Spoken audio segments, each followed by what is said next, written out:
Salut à toutes et à tous et bienvenue sur Les Lumignons, parce qu'on transpire pas, on scintille, un podcast où les personnes invitées nous racontent leurs expériences sportives, qu'ils soient sportifs de haut niveau ou débutants sportifs.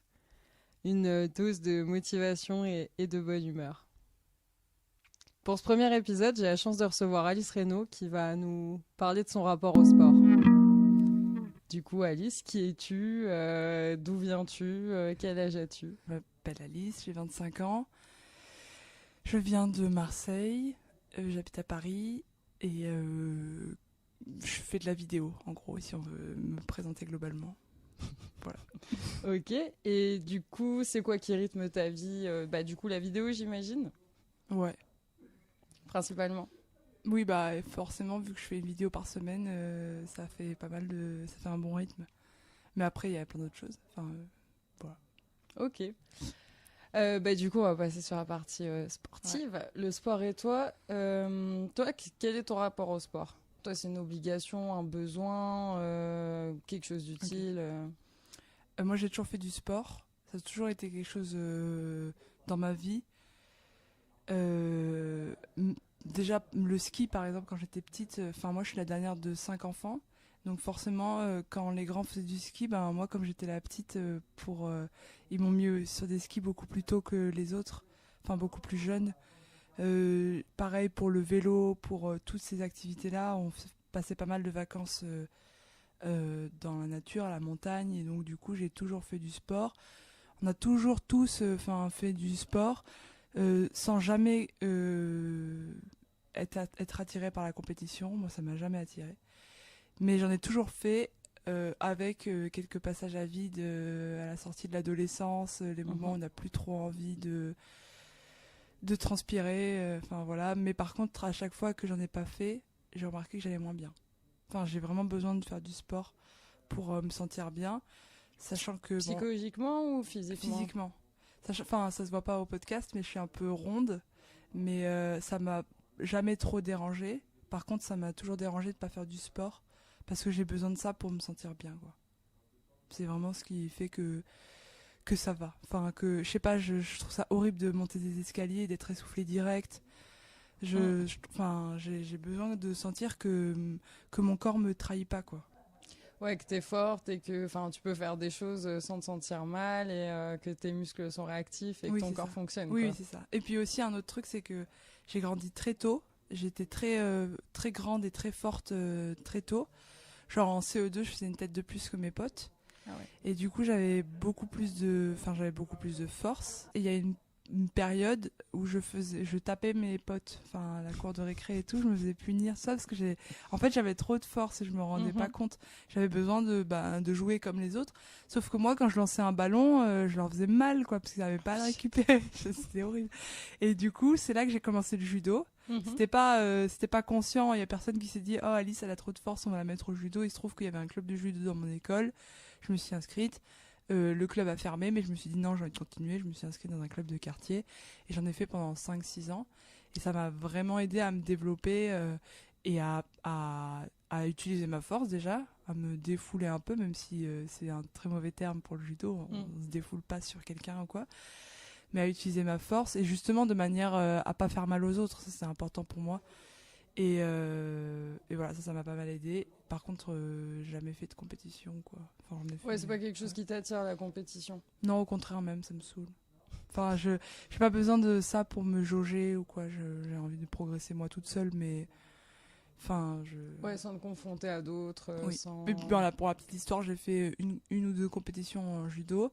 J'étais assez forte, mais en fait, j'avais pas d'équivalent de. Il y avait pas de filles de mon âge et de mon niveau, en fait. Il y avait les filles qui avaient mon âge, elles étaient beaucoup plus fortes parce qu'elles avaient commencé plus tôt. Et les filles de mon niveau, elles étaient toutes petites. Je les éclatais en 2 secondes. C'était pas rigolo. Donc c'est pas rigolo. Et du coup, quand j'ai fait une compète, comme je suis assez lourde et assez forte, forte en sens, je pèse lourd et tout, et je suis un peu ronde, mais je suis pas très grosse non plus. Et du coup, dans ma catégorie de poids, j'avais des filles qui étaient beaucoup plus petites et qui étaient beaucoup plus bouboules, quoi. Et j'arrivais pas à les bouger et tout, c'était trop. Du coup, j'ai perdu. Parce que judo, tu joues beaucoup avec la force de l'autre, avec le placement de l'autre. Oui, c'est tout ça, mais elle coup, était beaucoup plus petite que moi, parce que moi j'avais le même poids qu'elle, mais dans les compètes, je veux dire, je n'ai fait que 2. Et voilà. Je sais pas si c'était ta question. Ouais, non, mais très bien, parce que de toute façon, ma question d'après, c'était quel sport tu pratiques et depuis combien de temps? Du coup, toi, tu as commencé avec le judo? Non, j'ai commencé avec la GRS. Ah ouais, ok. Ça, c'était toute petite. Après, en fait, j'ai pas mal déménagé. À chaque fois que j'ai déménagé, j'ai dû changer de sport. Donc, j'ai fait de la GRS petite. Sachant que quand j'étais petite, je faisais enfin, c'est pas du sport, mais je faisais du skate dans la rue, je faisais du vélo. Ouais, toujours en mouvement, quoi. Oui, voilà, j'aimais bien ça. Après, j'ai fait du basket, du hip-hop. Et voilà, ça, c'était cool. C'est bien, c'est varié. Hein. Ouais. Et après, donc, j'ai fait du judo pendant un moment, j'ai fait du tennis aussi. Ah oui, avant, j'ai aussi fait du tennis plus tôt. J'étais une buse en tennis, c'était incroyable. Mais j'en faisais parce que mon frère et ma soeur en faisaient, que voilà. Et après, j'ai refait du tennis quand j'ai un peu arrêté en parallèle du judo, j'ai arrêté le judo, j'ai fait du tennis. Après, j'ai fait du volley. Ça, c'était trop cool. Ouais. Mais c'était en Allemagne et je comprenais pas les consignes parce que entre pousser et tirer et tout, j'avais un peu du mal. J'ai fait du badminton aussi. Ça, c'est très cool. J'ai jamais fait de vrais cours, mais on jouait avec mes potes quand j'étais à la fac ou en prépa. Et ça défoule de ouf. C'est trop cool. Ouais, badminton, c'est sympa. Ouais. Et là, j'ai commencé à avoir mal au genou. Ah oui, j'ai pas mal couru aussi. Quand j'étais au lycée, j'allais courir, ça me défoulait aussi pas mal. Puis c'est bien pour la respiration, je trouve. Ça aide à vider la tête complètement. Et là, aujourd'hui, j'ai voulu me remettre au judo l'année dernière, mais j'ai pas réussi parce que j'arrive pas à avoir un truc régulier en fait. Ouais. Il y avait toujours un truc qui faisait que je pouvais pas y aller parce qu'il y avait un truc important.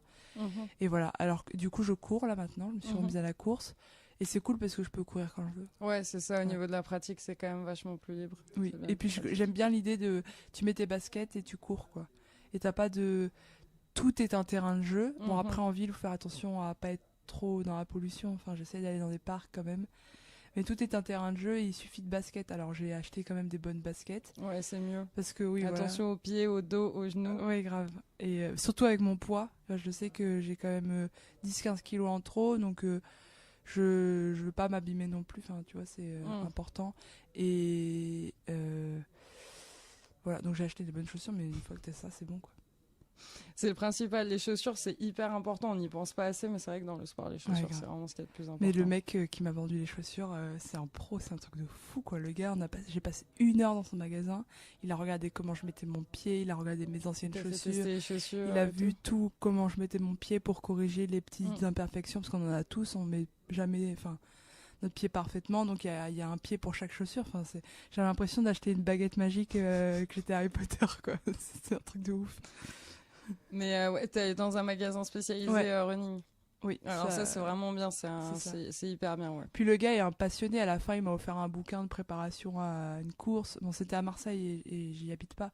Mais il m'avait proposé de faire des entraînements avec lui parce qu'il a un petit groupe qui l'entraîne, mais bénévolement. Enfin, le mec est juste passionné. Et c'est trop intéressant parce que on pense que courir, il suffit de mettre un pied devant l'autre et voilà. Mais en fait, c'est hyper technique. Enfin, ça peut le devenir quoi.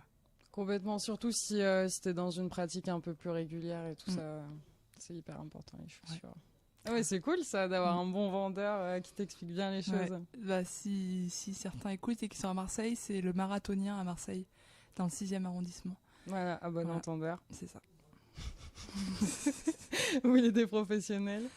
Sur Lyon aussi, il y a... mince, j'ai perdu le nom. Un super magasin qui vend des chaussures de running aussi et les vendeurs sont exceptionnels au niveau du conseil. J'ai perdu le nom. J'ai complètement perdu le nom. Au pire, je leur donnerai à un autre moment. Mais voilà. Tu mettras en description. Ouais, voilà, je mettrai dans la description. Quelle implication, alors ma question est peut-être un peu bizarre, mais du coup, quelle implication il a le sport dans ton quotidien? Est-ce qu'il rythme ton quotidien? Est-ce qu'il s'adapte à ton quotidien? Est-ce que tu façonnes ton quotidien autour du sport? Comment est-ce que tu l'impliques à toi? Alors, en ce moment, c'est particulier, parce que je suis à fond et tout, et que je prépare le Marseille-Cassis, qui a lieu dans 2 mois, qui est Grosse course. une course de 20 km avec 10 km de montée et 10 km de descente, quasiment. Donc c'est costaud par rapport à ce que j'étais capable de faire il y a 2-3 mois. Et en plus, je me suis fait une petite entorse à la cheville. Ce qui fait que je fais tout pour bien faire, mais je suis pas sûre d'y arriver. Donc en ce moment, je fais une demi-heure de corde à sauter tous les matins. À part, je me laisse une journée par semaine de repos complet. Je me déplace pas en vélo parce que j'ai la flemme. Et que j'ai encore mon pass de transport en commun qui expire dans 2 semaines, donc j'en profite. Et sinon, je me suis remise à la course une seule fois depuis mon entorse. Et je vais essayer de reprendre 2-3 fois par semaine la course. Donc j'essaye de faire du sport une fois par jour, 6 jours sur 7. Donc oui, ça rythme mon quotidien. En ce moment, c'est facile parce que je suis freelance. Enfin, je travaille de chez moi. Donc en fait, je me réveille et je m'autorise à rien, à part boire un verre d'eau et faire pipi, et voilà. Tant que j'ai pas fait mon sport. C'est-à-dire que je mange pas, je prends pas ma douche, je ne travaille pas, je fais rien, tant que j'ai pas fait mon sport. Et donc ça, c'est ma seule manière d'y arriver, parce que si je le fais dans la journée, il y a toujours un truc qui se dit, je le fais dans une demi-heure ou quoi, alors que le matin, quand je me lève, j'ai envie de me laver, j'ai envie de prendre un petit déj, j'ai envie de prendre un café, et donc voilà, du coup je fais mon sport. Et l'avantage de la corde à sauter, c'est que je le fais de chez moi, quoi. Enfin, j'ai un petit jardin dans mon immeuble. Trop bien. Je vois les gens qui passent, ils me disent bonjour, et puis je fais ma corde à sauter, et c'est trop pratique, quoi. Et je transpire mon cou, et puis après je commence ma journée, et voilà. Après ça n'a pas toujours été comme ça, et j'espère arriver à tenir l'hiver comme ça. Ouais. Parce que c'est toujours l'hiver que je me laisse un peu aller. Ouais, grosse baisse de motivation en hiver. Il fait trop nuit, il fait trop froid. Ouais, c'est ça. Mais après, ce qui est nouveau par rapport enfin, nouveau dans ma vie cette année, c'est que je travaille de chez moi. Avant, j'avais toujours autre chose. Et je trouve que quand tu dois être à 9h ou 8h quelque part, c'est beaucoup plus compliqué de faire ta demi-heure de corde à sauter. Faut que tu te dises, je vais me mettre mon réveil une demi-heure plus tôt. Ouais, mais c'est chaud quand tu te lèves déjà tôt et que tu es en manque de sommeil et tout. Franchement, respect à ceux qui y arrivent.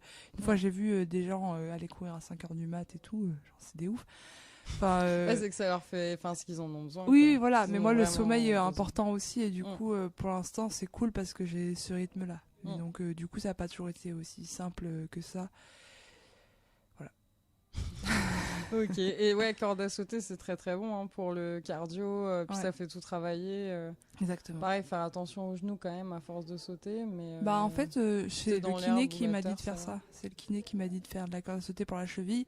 Parce qu'en fait, c'est sûr qu'on saute, et donc dans l'imaginaire, on se dit qu'on appuie sur les articulations, ce qui est vrai, mais on saute pas haut, en fait. Et donc c'est hyper doux. Et oui, ça fait tout travailler, comme tu dis, ça fait le cardio, ça fait...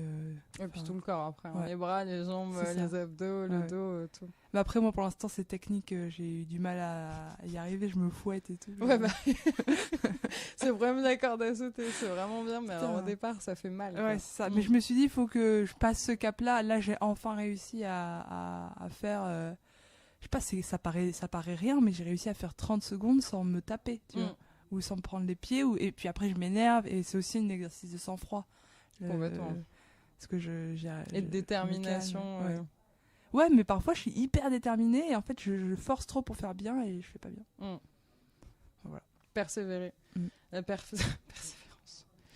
Et la régularité. Ouais, complètement. Persévérance, régularité. Après, pour le sport, c'est des trucs qui sont hyper importants. Oui, grave. Régularité, c'est pas forcément... Après, c'est bien si tu fais tout le temps le même sport, parce que du coup, tu prends des automatismes et tu t'améliores et tout ça. Mais c'est au moins, même si t'as pas envie de faire tout le temps le même sport, c'est de te dire, j'y vais tel jour, ou en tout cas 3 fois par semaine. Et voilà. Mais pour moi, qui suis un peu extrême, c'est quand même plus facile de me dire... tous les matins je fais ma corde à sauter, à part si je vais courir ou si je viens ici à la boxe ou quoi, parce que bon, ça suffit. mais je me dis, c'est plus facile pour moi de me dire que j'ai pas le choix. Ok, je me laisse un jour de repos, je me dis que c'est le dimanche parce que voilà, mais en fait souvent il y a autre chose et ça sera pas forcément le dimanche, et c'est pas grave, mais c'est plus facile de me dire j'ai pas le choix plutôt que de me dire je vais choisir tel jour ou quoi. Non, je le fais tous les jours. En plus, la corde à sauter, c'est hyper complet et tout, mais c'est pas non plus... c'est pas très compliqué, tu vois. Je fais Quand je dis je fais une demi-heure, je fais du fractionné, hein, donc je fais pas une demi-heure non-stop. Ouais, c'est compliqué. Oui, voilà, voilà. Déjà que j'arrive pas à faire une minute sans me prendre les pieds dans la corde.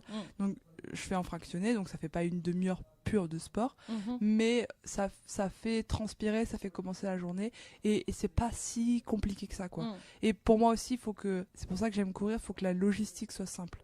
Si le club est au bout de la ville, s'il faut, je sais pas quoi, prendre des affaires et tout, ça me saoule. Il faut que ce soit simple, le sport. Enfin, vraiment, Ouais, complètement, il faut que ce soit accessible. C'est ça. Là, je me lève le matin, je mets ma tenue de sport, j'ai ma corde dans ma chambre, je vais dans le jardin, je fais mon truc et je rentre, je prends ma douche, c'est fini. Enfin, il y a pas de logistique, il y a pas. Ouais, sinon, ça va me freiner. Une heure de plus sur un trajet. Ouais, voilà, c'est ça. C'est déjà dur de se mettre au sport et de tenir. Faut que tout le reste autour soit. Il faut s'aider, quoi. Soit simple, ouais, c'est ça. Parce que moi, j'en ai besoin, mais comme tout le monde, c'est dur, quoi. Ça, des fois, je mets une demi-heure à sortir du lit parce que j'ai la flemme. Ouais, trop dur. Mais par contre, en 2 secondes, ça passe une fois que tu commences. Bah, une fois que t'es levé, que tu t'es lancé et tout, tu te dis, bon, c'est reparti. Oui, c'est ça.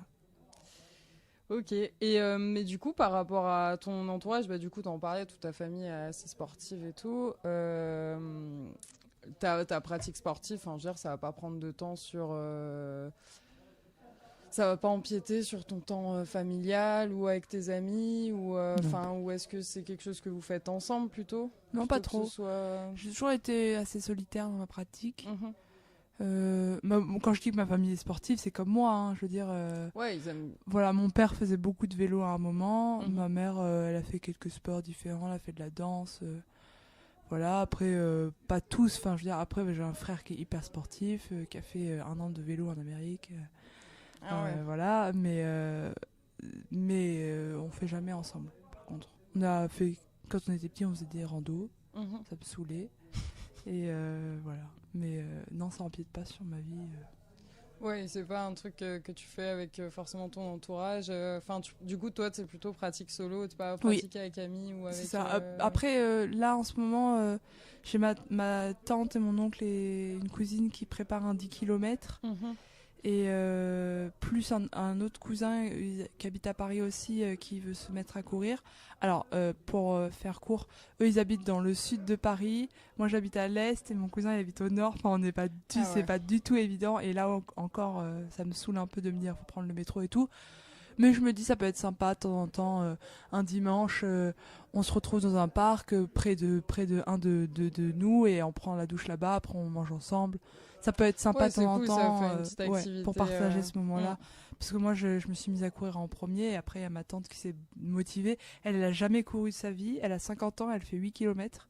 Elle est trop fière et tout, c'est trop cool. Et du coup, j'ai envie de partager aussi cette joie-là avec elle et je trouve ça chouette. Donc, c'est quelque chose qu'on va faire là, avec mon cousin aussi. Et mon cousin, c'est cool parce que lui, il court un peu plus vite que moi. Et on s'est dit que ça pourrait peut-être me pousser à accélérer un peu. Ouais, c'est ça. Il court juste un peu plus vite. Donc, je pense que c'est gérable à suivre. Ah, complètement. Ouais, donc c'est cool. Trop bien.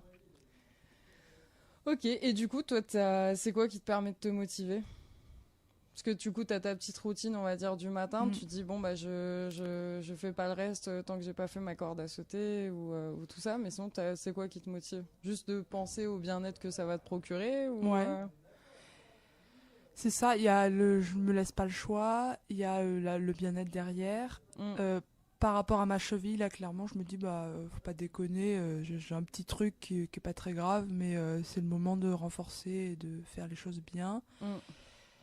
Le défi du Marseille-Cassis, ça c'est cool aussi, ça c'est un petit, des objectifs, la petite carotte derrière. Et un autre truc con, mais tu vois, sur l'appli Nike Run Club que j'utilise, qui est gratuite, hein, je vois mes trucs et j'aime bien, mais comme un enfant quoi, cocher les cases, me dire ça je l'ai fait, j'ai bien fait, tu vois, j'ai un petit programme fait par l'algorithme de l'appli pour le Marseille-Cassis. Bon, il calcule pas le dénivelé et tout, hein. Enfin ça reste assez basique, mais c'est quand même super bien. Bah, ils me disent qu'il faut que je fasse 2 ou 3 entraînements par semaine, donc j'ai mon planning. Et s'il y a une semaine où il y a une case qui s'est pas noircie, bah ça va me chiffonner un peu quoi. Et parfois je la fais que pour noircir la case et voilà. Et liste d'objectifs. Ouais, c'est ça. Mais je pense à mon défi derrière aussi. Et je pense que là, mon plus gros défi après Marseille-Cassis, ça va être de tenir l'hiver, c'est-à-dire de continuer à courir l'hiver. Je sais pas si je continuerai à faire du sport 6 jours sur 7, parce que là, il y a le défi, il y a l'entorse et tout. Mais si j'arrive à courir 2-3 fois par semaine tout l'hiver, ça sera ouf. Et du coup, pour ça, je vais repréparer une autre course au printemps ou quelque chose comme ça. Un truc un peu dur pour pas que je le prenne trop à la légère, quoi. Parce que si c'est un 10 km, je suis capable de le faire en m'entraînant un mois, tu vois. Alors que, je sais pas, bon, je dis marathon, peut-être que je devrais pas trop m'enflammer, mais j'aimerais trop faire un marathon. C'est un de mes... Sur ma bucket list, tu vois. Sur les défis de la vie comme ça, moi j'aimerais trop faire un marathon.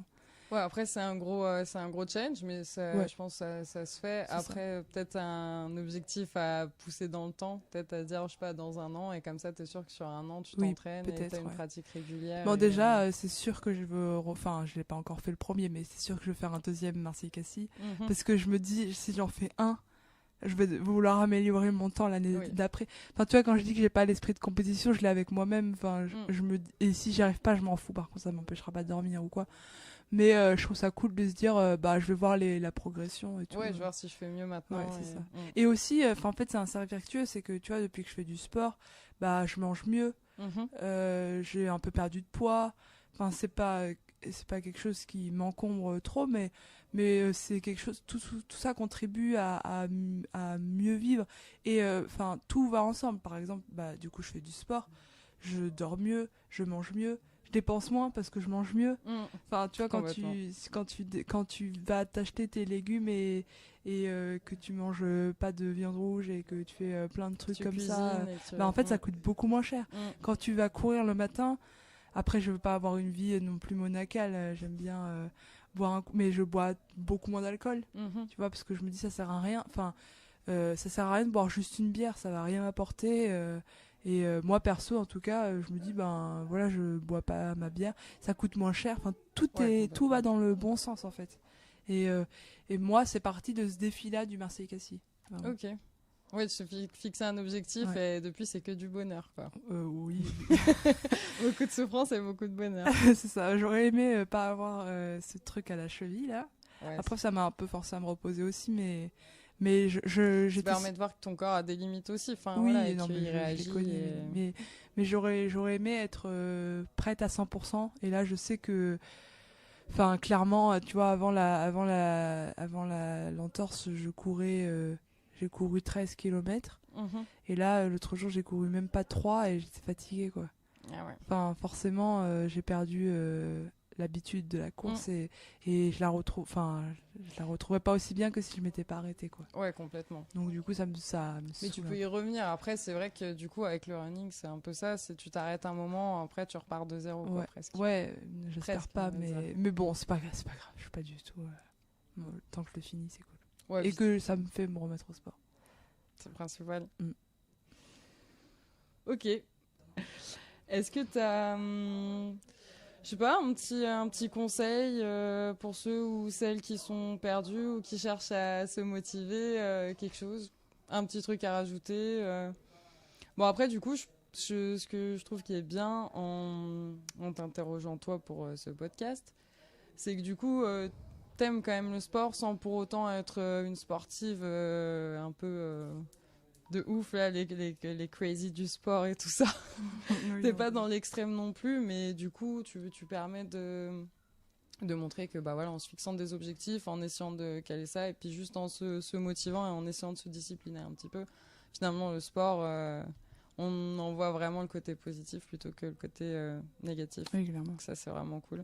Mais du coup, est-ce que pour une petite conclusion, t'as un truc à rajouter, un petit conseil, un petit truc pour ceux qui savent pas quoi faire, pas par où commencer, ou simplement je trouve que le défi de la course, ou quel que soit le truc, c'est un bon truc. Je le vois même avec ma tante qui s'est mise à courir, alors que on disait dans la famille fou, ça, la seule fois qu'elle a couru c'est au feu rouge. C'était la blague de la famille, tu vois. Et là elle court 8 km et je trouve ça ouf. Mais après c'est pas forcément généralisable, ça se trouve il y a des gens qui vont pas marcher au défi. Oui. Et Ouais, puis il faut que chacun trouve son sport. Tu Ouais, vois, par exemple, là, oui. la course, ça lui a bien été, comme certains. Et puis, c'est pas parce que on n'arrive pas à courir, ne serait-ce que 4 km, que le sport, c'est naze et C'est en clair. fait, j'y arriverai jamais. Ouais, Il ouais. faut juste trouver son sport, des fois, sa Mm. discipline. C'est clair. Ou les gens avec qui pratiquer. Oui, les gens, ouais. Je sais pas quel conseil donner du coup, parce que je pense que c'est à chacun de trouver sa pratique. Comme tu dis, il y en a qui vont être plus en solo, plus ensemble. Je trouve ça cool de se motiver à plusieurs. Moi, comme je dis, j'ai pas de leçon à donner. Enfin, j'ai pas de réveil le matin, quoi. Je me lève à l'heure que je veux. Si je commence à travailler à 10h, à 11h, si je travaille que l'après-midi et pas le matin, il y a personne qui va m'embêter. Donc, je trouve que c'est... Enfin, je suis pas du tout bien placée pour donner des leçons. Mais en tout cas, ce qui est sûr, c'est que c'est dur, mais ça fait trop du bien, quoi. Et rien que pour l'estime de soi aussi. Juste se dire... ouais, aujourd'hui, j'y suis arrivée. Il y a un truc aussi que je fais là avec la corde à sauter, c'est que tous les jours où j'ai fait du sport, je fais une petite croix dans mon agenda pour dire j'ai fait du sport ce jour-là. Pareil, c'est ma petite récompense. Enfin, c'est même pas une récompense, mais. Non, mais c'est vrai que ça fait plaisir. Ouais, à la fin, et puis pour dire ouais, là, dis, ça fait 2 semaines, 3 semaines, 4 semaines que j'ai cette habitude, bah c'est cool. Et puis si dans 2 mois l'habitude elle change et ça devient un autre sport, c'est pas grave, quoi. Tu vois, il y a un moment où je faisais du sport dans mon salon, je faisais des abdos, des flexions, des trucs. Un peu plus chiant.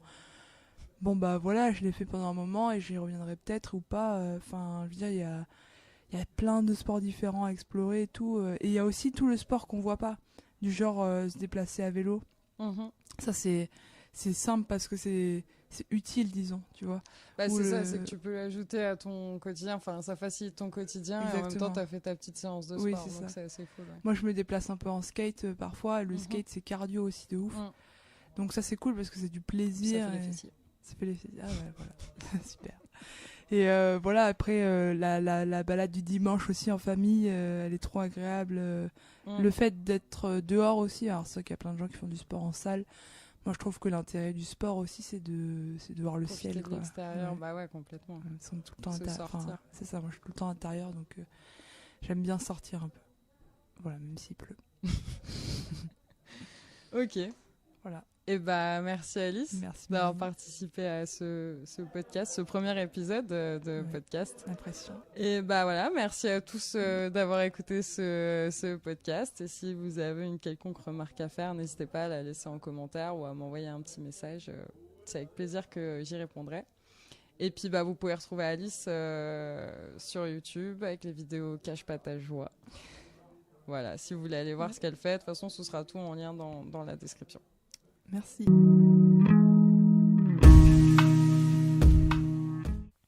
Merci à tous d'avoir écouté ce podcast. Je tenais aussi à remercier Boxer Inside, une super salle de boxe qui nous a permis d'enregistrer dans ces locaux.